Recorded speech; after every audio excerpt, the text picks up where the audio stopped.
come on over here. Hey, you've been picked out of the pack, boy. You're about to have a new home.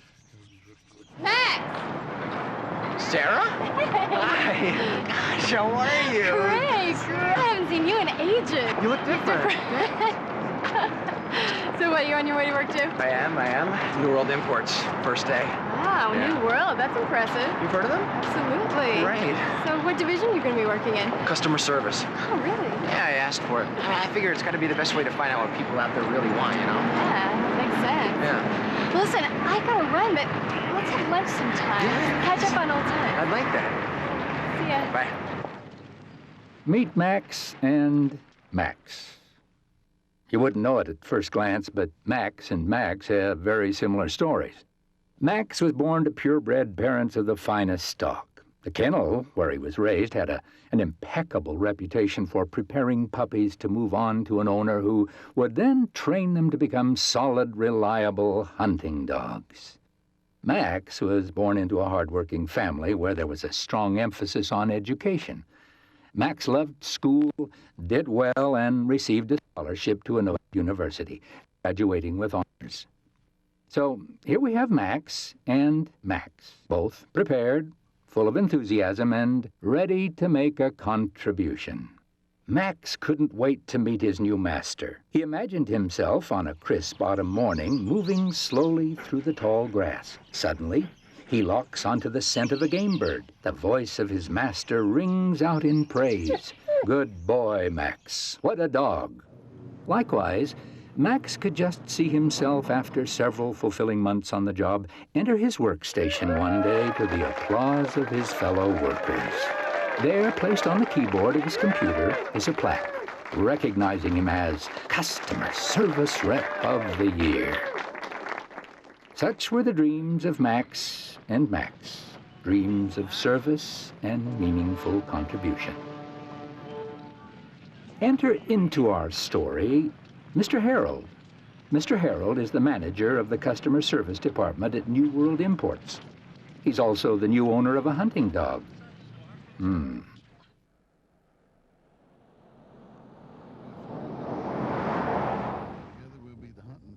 When Mr. Harold picked up Max, it was a happy occasion.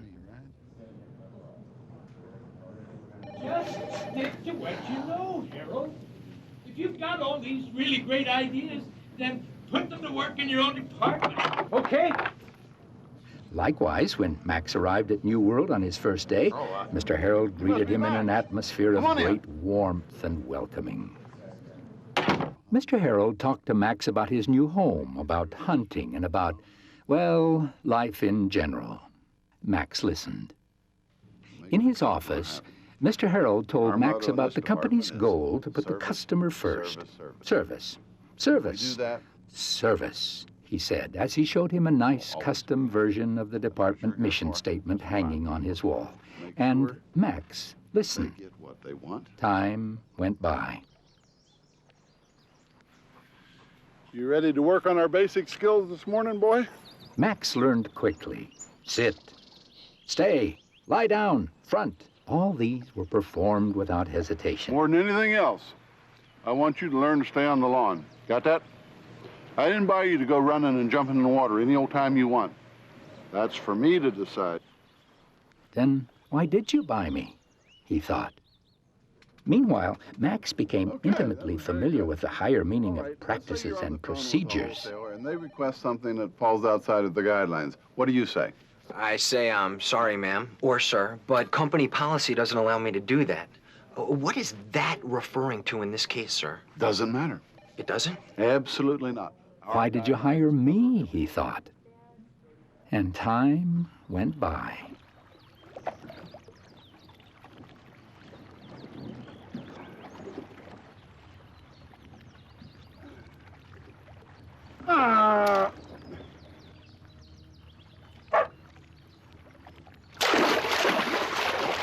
Max!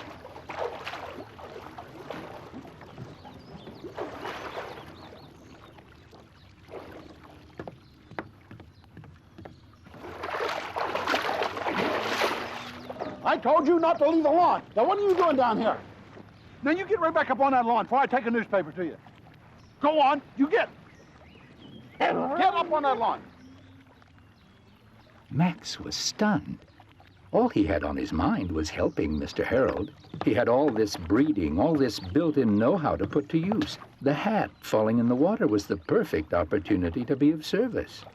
So why is he so upset? He wondered.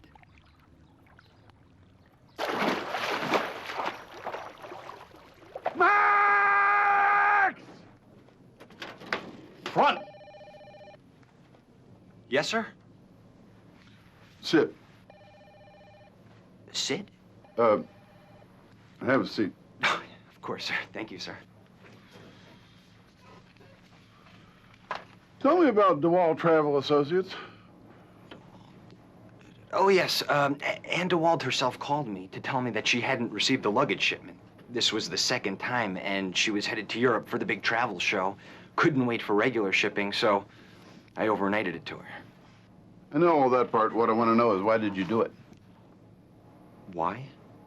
Yes, why? Because when she called, shipping was on a shift change. So? So I couldn't get anyone to answer. So? So after I finished here, I went down to shipping myself, found the right line, and arranged for the overnight shipper to pick it up. You're missing the point of my question. I don't care about all the hoops you jump through. I just want to know why did you do that? Service, service, service, sir. Don't quote company policy to me, young man. There's a larger issue here. I agree. In fact, I wanted to know if I could make a few departures from company guidelines, maybe for a 30-day period or so, track the results and see if the callback and referral margins go up. And maybe we could set you up on your own floor. Hire support staff, create a new line item in the corporate budget, Get your own job figured out first, Max. Then you can start worrying about mine, okay? Yes, sir.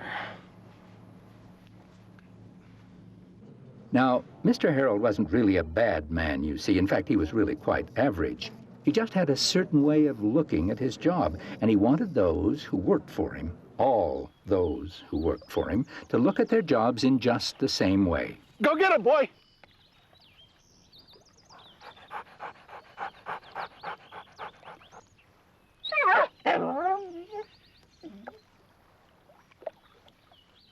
Discipline, boy. Discipline. And so, Most as important time went quality of by, a great hunting Max dog. learned exactly what Mr. Harold wanted, Even if it's and the he did hard it. way. Likewise, Max put his all into following what seemed to be the real New World guidelines of customer service. And as time went by, he came to know exactly what Mr. Harold wanted, and he gave it to him. Allow your research team to use their laptops when they're out of the country. Is that right? But you have to understand, it is our policy not to refund or replace after 30 days. I'd be happy to refer you to our customer service supervisor. What will he tell you? I suspect he'll tell you the very same thing, sir. Very well then, sir. We thank you and we appreciate your business. Not that we'll ever get any more. What was that? I'm sure we'll see more and more. The days passed by. Things were going smoothly, just like Mr. Harold liked them to go. But then, one day... It's your big day, boy. You're going out in the fields. You're going to learn from the pros. So, you're going to get a chance to finally show what you can do. Oh, it's a challenge, I admit. But like we always say around here, challenge is just an opportunity we didn't ask for. So I want you to go out there and remember everything you've learned. Everything I've taught you. There are old customers out there we haven't heard from in a long time. Old friends. And you're going to go out and retrieve them for me. You're finally going to get to do what you've been trained to do. So, get out the elbow grease, strap yourself in, and go get them. The oration was meant to be motivating, no question, even inspiring. The best of intentions were attached to every word. Howdy, boys. How y'all day? Aye. I'll go get my gun and I'll be right out, okay? Okay. Max, come on, get in the truck. Max was truly excited to go out to Max? the fields and flush out game. You but in here? he wouldn't leave the lawn. Max?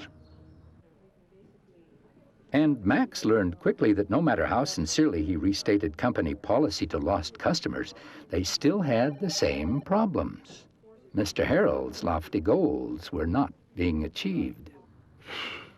Mr. Harold was perplexed. Get in that truck. At first, he tried encouragement. Look, boy, I don't know what the problem is, but see, you need to look at this like it's an adventure.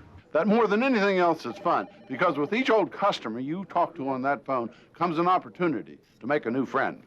Yeah, but they all hate me. Oh, I remember you. Or you're the one who said no. I understand, I do, but see those guys? They want to go. They're ready to go. And see their dogs? Their dogs are ready to go. You don't see those dogs lying around with their chins on the ground, do you? The question I'm starting to ask myself now is, why am I paying you the kind of money I'm paying you, and this is what I get in return, huh? Can you answer me that? You are supposed to be the best that money can buy. And look at you. I give you your big chance, your big opportunity to show what you can do, and this is what you do with it? Come on. There's all that brains and education and ambition you walked in here with a few months ago.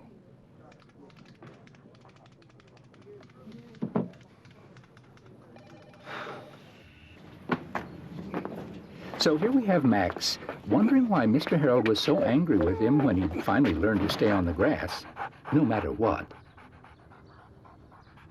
And Max wondering why, when he was doing his level best to implement the connection between company policy and customer service, was Mr. Harold so thoroughly disgusted with his work. Time went by.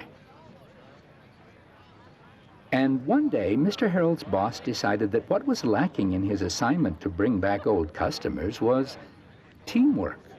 Hope you all So enjoying he the party. suggested to Mr. Harold that he throw a little party for all the customer service reps. Why don't you do it in your own backyard, he said. It'll give it that personal touch. And so he did. Max, you haven't tried my famous ribs yet.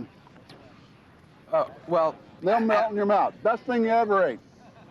My hunting dog, and I use the term loosely, loves them. so, if the dog likes them, well, then I should like them. Makes sense. Thank you, sir. Yes, well, I hope you're enjoying the party. Hey, everybody, come on down here and let me show you what I've been working on all summer. The Come on party down was here. a real success. Mr. Harold was particularly Introduce pleased. myself. I just needed to get these people to like me, he thought. Now, when I chew on them, they'll know it's nothing personal. Yeah. Dandy, huh? Yep. Can't have a boat without a hat. All right? How you like this? Pretty nice. Sit here at your tiller.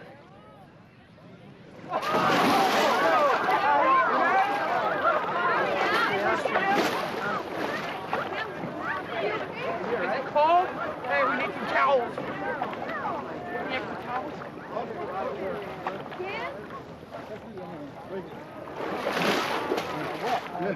You all go on to the party. Just go on to the party. I'll go change. Yeah, I'm fine. You all just go on. I'll go change, and I'll be all right. Yeah. No, that's all right. It's just all.